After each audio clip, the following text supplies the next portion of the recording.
Welcome back, everyone. Another episode of the Brad Burns Bridges podcast, I'm Brad. and I'm Bridges. Last week, great weekend for college football. We actually broke the tie in the pick'em. Um, I went 4 of 5. Brad went 2 of 5. Our totals are 10 of 15, and Brad's 8 of 15. And our guest picker, shout out Wolf Frankie, almost perfection, 4 of 5 on the day. That's pretty solid numbers. We have another good episode coming. We actually have another guest on the podcast. We're going crazy. This guy is a huge Cowboys fan, big Lions fan, big Arkansas Razorback fan. So we're going to let him in here and welcome JT Gross to the podcast. JT. JT! Oh, yes. Look at that get up, dude. Fellow sports fanatics.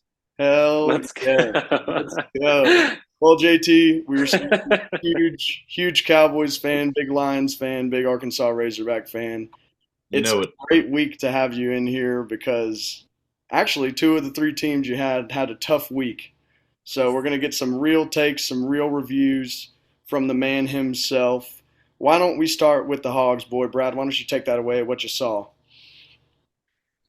I was impressed. I was at one of those fall weddings that obviously are always at the worst time of the year. So I had to watch it on my phone. But I was impressed with kind of what I saw. I love the offense, love the new players we got. Our tight end, Luke Haas, I think, played really well. I think he's like SEC Freshman of the Week. Really loved what I saw. Defense needs some work, but we're making progress, and I think it's a long season ahead, and we got some wins ahead of us. What you got, JT? Well, you know what? It's like Brad said. Like defensive pressure was big time in that game. I was very impressed by that. And start off the game. Like the Hogs looked good. The offense looked pretty solid. I mean, AJ Green looked pretty good. Like filling in for Rocket. Um, but whenever it comes down to it, fourth quarter, that's whenever games are made. The clock management I've never seen. I don't think I've seen it that bad since probably Mike McCarthy's little incident back in 2020 with the Cowboys. Um, but yeah, like those three timeouts, burning them on shit that you don't need, Yeah. and then you don't have them whenever it's crunch time. I mean, kills. And you know what? I might go as far to say that it's shit like that I might be putting Pittman on the hot seat if he drops three straight here. Woo. Yeah, for sure. I agree, man. I look at it as we had opportunities. We were leading that game. Obviously, you're not going to go into Death Valley and be in charge of the game and operating at a high clip the entire way. So I knew we were going to see, some tough times there. The hardest thing for me was timeouts and looking at the one in particular I'm thinking about is 3rd and 16. Like, what are you going to do? Like, do you have a 17-yard play in the book that's like, hey, we're about to get this no matter what? It was tough to watch. I will say, a wise man once told me, and a close friend of us, Jason Smith, looked at me that night and he said, Jake, did you really think that we were going to go in there and beat LSU at home under the lights? And I was like, no shot. And he was like, we played a damn good game. We looked a lot better, which there was improvements. I thought Rashad Dubinion, Luke Hawes, these guys Mm. showed up, played solid. We had some breakdowns on defense. It is what it is. It's SEC football. I'm not too beat up about it. I think A&M this week must win game. I think this Mm. defines your season. You're sitting there, you drop this game, you're most likely dropping the next two. Team morale's low. You're done for the year. So if you go into Arlington this weekend, have a good showing, pick up a win. I think it rights the ship, and your next two games, you might be able to funnel that in, make the most out of it, and come back and we're looking 3-3, which would be huge. That's best case scenario, obviously. Um, Yeah, this game is definitely going to define whether we make a bowl or not. I mean, going what would be 2-4, like that is a steep hill to climb, and so I agree with you, Bridges. Huge game this weekend, and going back to JT's point about Sam Pittman on the hot seat, the close games are where you are best able to evaluate coaching, and especially when there's obvious mistakes made during the game. I mean, we got to see definite improvement throughout the year. Sam Pittman's got to go. Yeah. We're gonna see how exactly how much Pittman learns from his mistakes from last week into this week. I mean, year after year, this is an insanely tight game. This is a crazy rivalry that these two teams have formed, and yeah, we're gonna see whenever it comes crunch time. Let's see what he can draw up, how smart he is with this clock management, how disciplined this team is, and you know what, I'm feeling real confident, especially, and I'm never one to root for an injury, and I never will. But we've been going down is I think big time. We got Max Johnson coming back in. He stepped in last year, and so we've seen what he can do. And let me just read you a couple of stats here. So Max Johnson last year against Arkansas went 11 for 21 on passes, 150 yards and a touchdown, and that's it. He didn't throw a pick. Good for him, but I mean, if those numbers are not impressive, and you know what, like if I was going to make a pro comparison to him right now, I'd be saying that we're probably playing Mac Jones right now this week. Okay. Okay. It does Okay. not scare me. Doesn't scare me in the slightest. Defensive pressure is going to be the key to victory here. And yeah, I said like I'm rolling with nothing but confidence. We had a good game against LSU. It was a tough loss, but it was a good game. Aggies just got a big win against Auburn. They're coming out cocky. I'm ready for this weekend. I'm ready to see how Pittman can bounce back and how bad he wants this job in Fayetteville. Dude, I am ready to. Let's move on because we will cover our predictions at the end. Let's move on to the Hawkeyes, Brad. What went wrong? What happened? The score looked absolutely atrocious. Give us your quick thoughts on that because it was I'll brutal. keep it. I'll keep it short. I mean, you summed it up. It was brutal, brutal performance. I think it's more about Penn State than Iowa. Penn State looks like a national title contender. Big Ten East, especially, is looking really good, especially after Ohio State knocked off Notre Dame. Michigan's still undefeated, so that'll be an interesting race to follow. Three really elite teams out of there. But yeah, I mean, same story as always. Offense struggling, defense couldn't hold the offense as much as it needed. Obviously, not scoring a single point. Yeah, But storyline going forward is Brian Ferentz needing 25 point per game average, or he's out the door. So he's got a steep hill to climb the rest of the year, and it'll be interesting to follow. absolutely. I couldn't agree more. Let's move on to the Cowboys, JT. As a diehard Cowboys fan, we've got two of them in the chat. I'm sure Brad is super pumped about the loss, but I got, I'm a Dallas resident now. I'm not pumped. I'm just yeah, I reflecting my feelings over the weekend over this game. what went wrong, JT? I mean, honestly, take your pick. We couldn't get any pressure in there. Like Josh Dobbs, we made him look like a friggin' superstar, having him only throwing four incompletions all game. I think we only got one sack on him. Micah got one late sack, and yeah. But I mean, other than that, I will say I'm not terrible. Like at the moment, yeah, I was really pissed off about just the fact that we had just lost to Arizona, but having some time to kind of think about it and kind of yeah, just relax. Like now, looking at it now, I think it was a loss that needed to happen. I agree. I agree.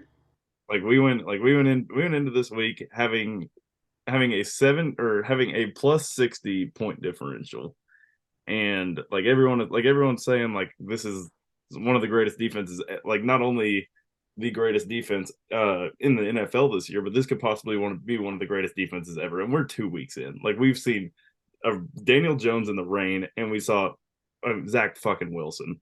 Like Yeah, you cannot judge a defense based on that. I agree. But so yeah, like as disappointing as it was, and as tough as it was to see Dak throw that last pick, like especially like for it to end like that, and just get to hear all the Dak chatter again, even though it was his first pick of the year. I mean, it's tough, but Josh Dobbs does not look bad this year, and hopefully this humbled the boys a little bit. Yeah, I agree. I think the Cardinals have played decent ball this year. Hmm. Going in 0-2, they played two close games where everyone thought they were going to underperform. They're overperforming. Josh Dobbs looks pretty good. They have a lot of young people that are playing key minutes and earning their snaps, and they came out to show it, and they had a chip on their shoulder. I credit the Cardinals. I think losses don't kill you. It's just How do you learn from them? And we'll see that going forward. Why don't we talk a little bit about the Lions? They bounced back again. Atlanta is not a bad team this year. They obviously don't have an elite quarterback, but they have looked good over the first couple of weeks. Rookie tight end from Iowa, Sam Laporta, has a huge game. Brad, what do you remember about him in Iowa, and why do you think he's making such a difference in the league? Because he's on a pace that no one's been on. A rookie tight end, he's breaking records, so it's looking pretty good for the Yeah. Iowa guy. No, I Lions got a steal in the second round. Sam was a stud at Iowa. It's obviously a great place to draft tight ends. A lot of Iowa guys in the league. Iowa tight ends are always real good down in the trenches, really good run blockers, really good pass blockers. Um, but sometimes the hit on them is kind of the receiving end. And Sam was one of the most skillful tight ends I had seen at Iowa in a long, long time. And you can see that kind of elusiveness for the Lions. Really good after the catch. Obviously, like you said, he's racking up a ton of yards. I think he's number one in the league in receiving Number yards. one. Yeah, so no, I mean he's doing real well. Hopefully, he can continue that this year, stay healthy. But shout out Iowa tight ends. I'm pretty sure I saw a stat: number one in receiving yards, number two in receiving yards, number four in receiving yards, and number 11 are all Iowa grads. Yeah, that's So impressive. Tight end you. shout out tight end you. Yeah, for real. But no, JT, looking real good. JT, what you think? All right, so I got a few things to talk about the Lions game. Come on. If y'all don't mind me, if y'all don't mind me just Take popping it, take it. All right, so number one, and like this, I mean, obviously, like it's still early in the year, but like I thought, like this was gonna be the year. Everyone, or this is gonna be the week. Everyone's saying it's gonna happen. It's gonna happen. Why is Jameer Gibbs not getting these? Why is he not getting the touches that he You're needs to be telling me, getting? man, Like he's on he my is fantasy not. team. He's not getting that volume. That's the most shifty guy on the field besides maybe Amon-Ra St. Brown, and like yeah, he's a brand new first round running back. Like you brought him in, you brought in a first rounder for a reason. He's supposed to replace DeAndre Swift. Look what Swift is doing. Why not Gibbs? Yeah, I agree. It makes no fucking sense to me. I hate to question the man Dan Campbell because I think the dude's done a hell of a job here. But like that's just not making a lot of sense to me. Yeah. And I know it's early, but yeah, that's not making a whole lot of sense to me. Yeah, what do you all think about the transition from Swift to Gibbs? I mean, it's obviously it wasn't a free transition. I mean, you give up a 12 overall pick. Swift's balling out in Philly. It's kind of I don't know. It's not looking too great for the Lions so far. Yeah. I mean, I Well, think that it comes down to rookie running back. I was looking at Alvin Kamara's first couple games in the league, and obviously they're getting compared to each other. And Gibbs is having more opportunities, similar touches. I think that's going to come. I think that it's all a part of getting him into the flow of the game. When you're playing in the SEC, obviously you're playing against the best talent in college football, arguably, but it's a different level in the pros. So I think that they're easing him in, and I think that he's due to explode. Like if I had a buy now list in fantasy football, it would be Jameer Gibbs. I feel like he is someone that's going to win people some leagues later in the year as far as he's going to be getting involved. I also think that a big thing that's kind of hurting his production is there's two security blankets on the Lions in the receiving end. So he's the third kind of option right now. We're seeing Amon Ra, obviously he's wide receiver one, and the emergence of Sam Laporta in the receiving game is just taking targets away, which I like being dynamic as a fan. Obviously in fantasy I want those targets and catches, but I can live with it. I think it's only going to get better. Yeah, like talking about like at the beginning of the year, like I was like Gibbs, Alvin Kamara. Like now, like the more that I think about it, the more that I watch him, like Jameer Gibbs is like what we're gonna get out of him in Detroit is exactly what we would have gotten out of DeAndre Swift had he stayed healthy. Yeah, I agree. Like they run very similar. They both run with power. They're both shifty. Like I know it's gonna take him a little bit to get his feet under himself in the NFL, but yeah, I don't see a big difference between like a developing Gibbs like what I think that he can be and DeAndre Swift at his full potential. It sucks not having Jamal Williams. Like, yeah, but I mean, we got Montgomery. Montgomery's pounding the rock. I mean, yeah, he's hurt right now, but yeah, Looks like he'll be first back. 6 quarters Yeah, first 6 quarters he was in this year. I mean, he's pounding the rock. He's playing good. He's in a good system. Fits his run. Like I think the by the end of the year, the run offense should be a lot better for this team than it was last year. Well, let's shift it up real quick. Just Wait, based Bruce, on time. Oh Bruce, yeah, can I get one more thing? yeah. Go I for it, got man. one more thing. Go I'll for make it. it quick. All right, and I just want to bring this up. Brian Branch, the other That's second good rounder stuff. the Lions have 11 tackles, 3 tackles for a loss. At the end of the game, blew off Bijan Robinson's helmet. And, all these reporters criticizing him, like, what the fuck was that? Like, all this. And what was his response? Fuck it, I'll take the flag. Yeah, That's exactly who. That's exactly who Dan Campbell needs on the team. Is players like that, players who have the grit, who have the dog in him. I fucking love that guy. I think we got an absolute steal at 45. I'm not gonna lie to you. Thank you for bringing that up because he has been balling out, and we have not talked Mhm. about him once on this podcast. So that was a really good little bit of information for us, JT. Well, let's switch it up. We haven't done anything like this on the pod so far. We're gonna kind of bring up some debate topics and see where we agree, disagree. Debate topic number one: can the Cowboys win a Super Bowl with Dak Prescott at the helm? I'll kind of take this one and introduce, and we'll see who agrees, disagrees. Personally, I think absolutely not. And I hate saying that as a Cowboys fan. It's his decision making. I don't feel good when we're need a game winning drive or we're late in the fourth quarter and we need to pick up points with Dak Prescott at the helm. I think overall he is a decent quarterback, but in crunch time he has showed time and time and again that he cannot deliver. And he makes reads like that in Arizona, throws it into triple coverage, gets intercepted. We've seen the slide, the Mike McCarthy time management. It was ridiculous. I'll open up the floor, see who agrees, who disagrees. Well, first, Brad, do you agree with what I'm saying? I don't. I think Dak Oh, can pull it off. It's just it's a long road to get to the where he wants to go. I think the Trayvon Diggs injury hurts a lot. If you're going to have a quarterback like Dak, he's going to need a lot of help. And to lose a guy like him, it's pretty backbreaking. And so I think he can get it done. NFC is not as strong as it once was. You got the 49ers, obviously, you got the Eagles. Everyone else is on the struggle bus. And so they're obviously going to make the playoffs. Who knows what happens once you get there, right? I mean, it only takes a couple games. Dak has the ability to put up points. We've seen that. He hasn't yet proven to be clutch in those big time games, but I mean, anything can happen. I go back to when the Broncos won the Super Bowl with an aging Peyton Manning. It wasn't like he was tossing the rock across the field. He was a game manager, relying on that insane defense led by Von Miller, and they knocked out the Panthers, who probably had the best offense that year. yeah. So I think he can do it, but it's going to take a lot from Mike Parsons and company to step up and kind of lead the way. What you think, JT?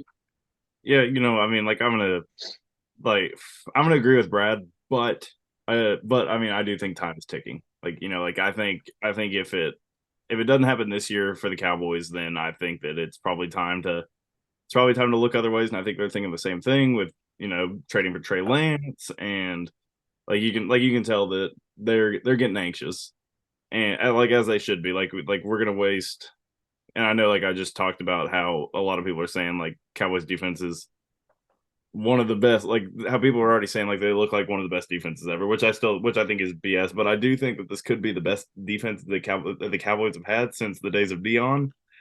And like, you know, pretty much like I want to say like if Jimmy G can do what he did in 2021 and take a team to the NFC Championship, like why can't Dak do that? Like Dak has the better defense. Dak, in my opinion, is the better quarterback. Like there's I just and like he has all the weapons around him. The only thing that's going to stand in between that is him getting out of his head and possibly the coaching. But like I mean, I think the coaching is good. The defense coaching is great. I mean, yeah, we're gonna see. I think he can do it, but I do think that time is ticking, and if it doesn't happen this year, then it's probably not going to happen. At least with the Cowboys, it's not going to happen. Yeah. So I got one more little point, and I'm going to ask y'all this, just quick answers. Um, I mean, where my head is on this is playoff games come down to one possession ball games that we talk with the Razorbacks all the time. They're usually close contests. One play can make or break your season. Um, my point here is, do you feel comfortable with Dak Prescott with the ball in his hands, 2 minutes, needing a touchdown? You need to deliver in a hurry up offense, down like four, five, or six, where you have to stick it in the end zone. My that's my decision. That was what I was based off of. Was I have zero confidence when it comes to that. I don't think Dak's a horrible quarterback. I just think that it comes down to those decisions.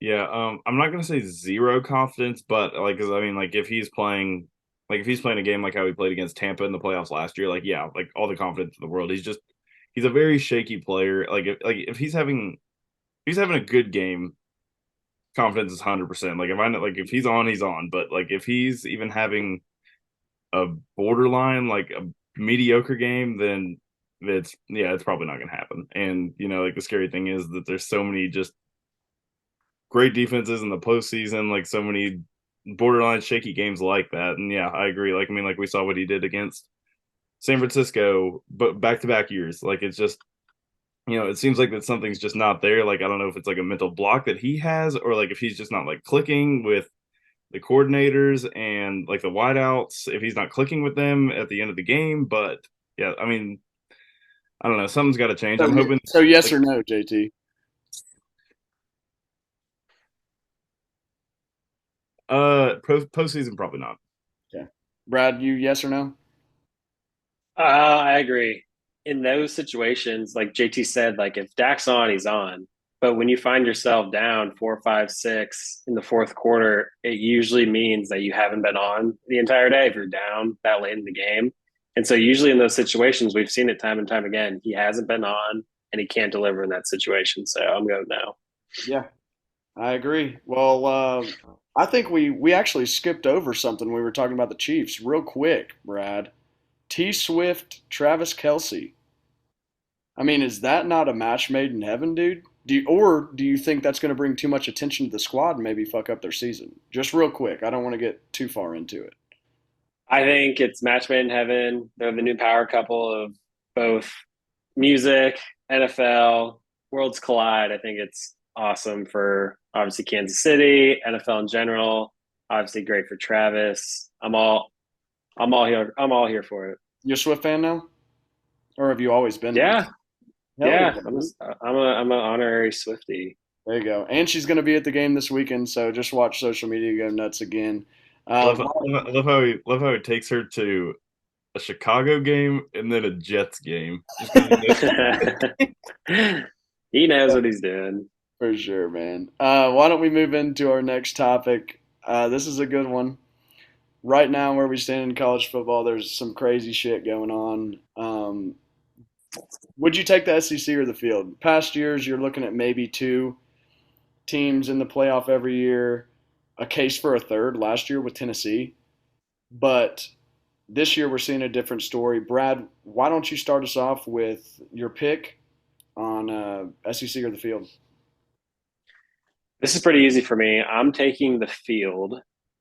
Basically, it comes down to you're going to have a 14 playoff. I think SEC only gets one team. And then you look at those other three spots. Texas looks really good. I like what I see out of the Big Ten with Penn State, Michigan, Ohio State. You're going to get one of those teams in. And then the Pac 12 looks really tough this year. Washington is clicking on all cylinders. USC, the Mecca, got Caleb Williams, reigning Heisman. Oregon just beat the snot out of Colorado. You have a lot of high quality teams that we haven't seen in past years outside of the SEC. And so for that reason, I'm taking the field. JT? yeah, I'm gonna agree. I'm also gonna take the field. Uh, I mean, what it comes down to is Georgia doesn't look like Georgia yet. Alabama doesn't look like Alabama. LSU doesn't. LSU, I mean, they look pretty good, but I mean, not great. Like, I don't know. Beginning of the year, I said I think the top four going into the playoff is going to be Georgia, Michigan, Ohio State, and USC, and I stand by it. Like maybe I hope Texas can squeak in there, make it a little fun, but yeah, like that's where I'm taking it, and I would take USC to whoop Georgia and then take it into the finals. I just think that like Pac-12 is strong, Big Ten is real strong. Like I just don't see the SEC overcoming that the way that they're playing right now. Right. I am going to throw a curveball here. Here we And go. my whole stance on this deal, right, is you got to beat the champ.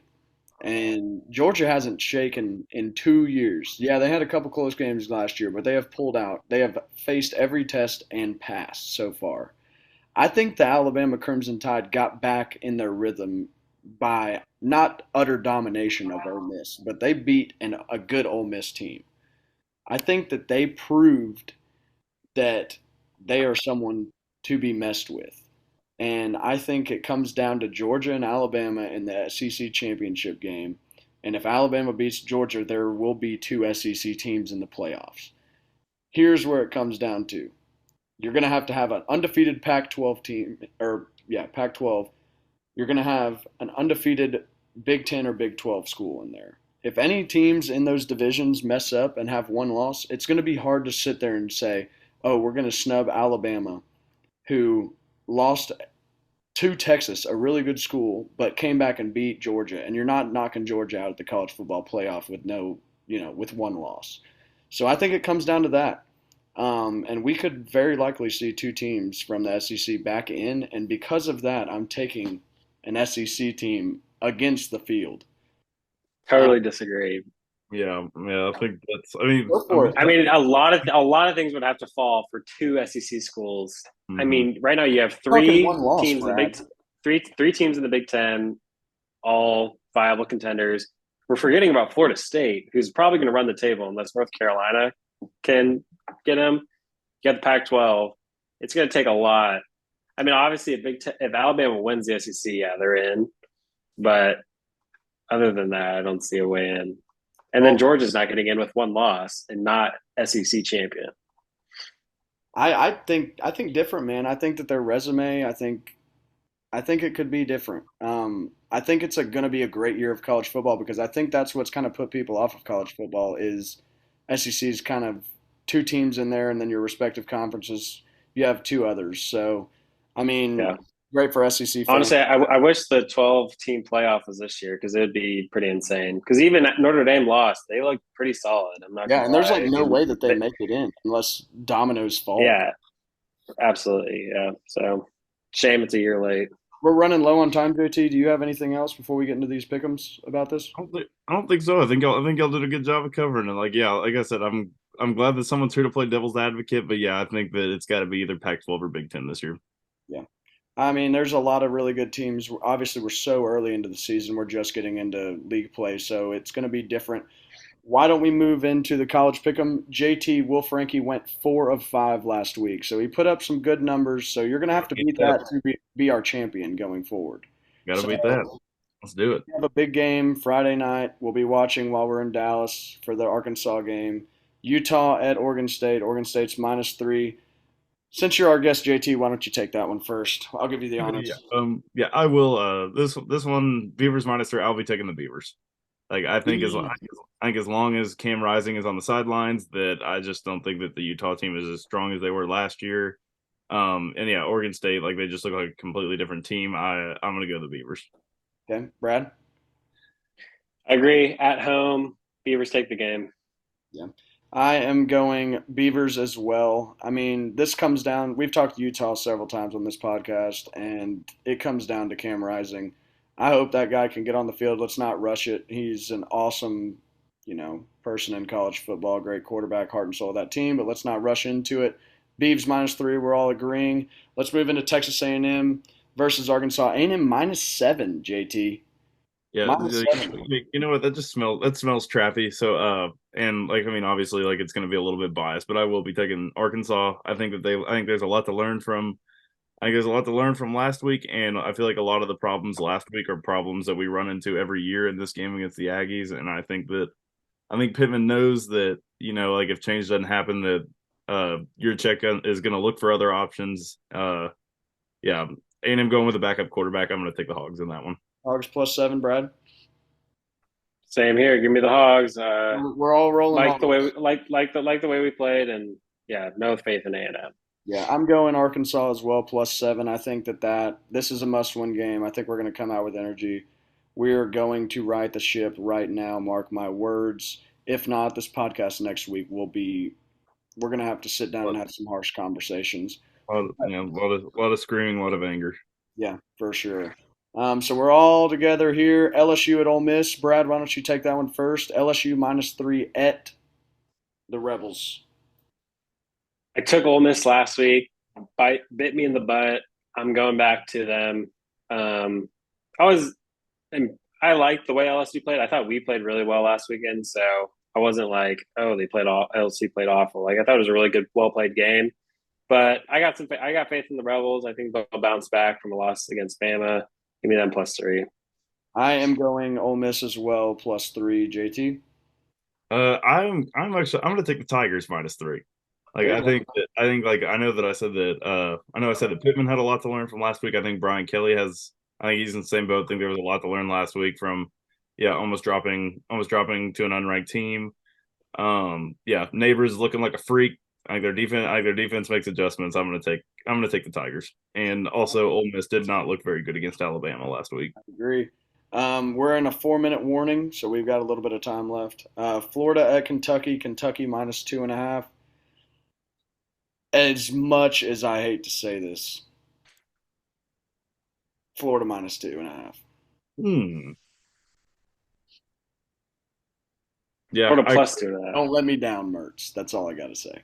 JT, Yeah, I agree with that. I'm going to take the Gators +2.5. I think that, minus two yeah, and a half. yeah. I don't think Kentucky's strong enough. Yeah, I think the Gators take that one. I think they take it pretty easily too. Give me Kentucky. I Here, hate the Gators. That's it. Well, Go uh, Wildcats. Go I, Big I don't, BBN. I don't, it hurt me to say Florida, Brad, with what we've done on this pod about them, but I'm riding with them. I am too. I don't like the Gators in any way, but I see ETN balling out this game, and I got Florida to win by at least 7. Woo, there we go. Last game of the day. Wow. We got 3 minutes. Notre Dame at Duke. Game day. Duke's looked good. Notre Dame coming off a loss. Notre Dame -5.5 at Duke. JT, guest speaker, take it. And this one's really gonna pain me to say, but yeah, I'm gonna take the Fighting Irish in this one. I don't see them dropping 2 in a row. Their last week was tough. Their loss last week was tough, and yeah, I don't see them like they've been to the big stage before. They've been under the lights under on College game day. They've been there. Duke is not there very often. I think Notre Dame takes this one pretty easy. Nice. Brad? I agree. I'm a big fan of this team, honestly. I like the way they played against Ohio State. I just don't think a couple plays, a couple bad bounces could have changed the outcome of that game. I think they go into Durham, North Carolina, and take care of business. I agree. I hate that we're so close. We only have one difference, Brad, but I'm going the exact same thing. Going Notre Dame -5.5. I think they get the job done. Duke's looked good, but this is a whole different animal that they're going up against. I think Notre Dame has pretty much proven that they belong up there with the big boys. It's going to be interesting to see going forward. Well, anything else y'all want to say before we wrap this bad boy up? All I'm gonna say is like, don't get me wrong, love the football's back. There's a lot of good stuff going on. Basketball's about to be back. Hockey's about to be back. Ryder Cup coming up. But there's a tight race in the AL West right now in the MLB, and there's a chance that the Astros don't make it and that the Rangers do make it. And if you'd have told me that that was a thing in the beginning of the season, I would have told you you're outside your fucking mind. But let's go Rangers. Let's shake it up a little bit. Let's get these fucking Astros out of here. And I appreciate you fellas having me out here. Yeah, JT, we really Yes, appreciate sir. you joining. I think this was one of the best episodes we've had. Really like the debate topics. We will be looking forward to another great week of college football and NFL football. We got the Lions playing tomorrow night. Big game. Would like to say thank you again, JT. Thanks, Brad, for doing this. And here's to another good week. We'll see you boys later. Cheers, fellas. Thanks for having me. See you later.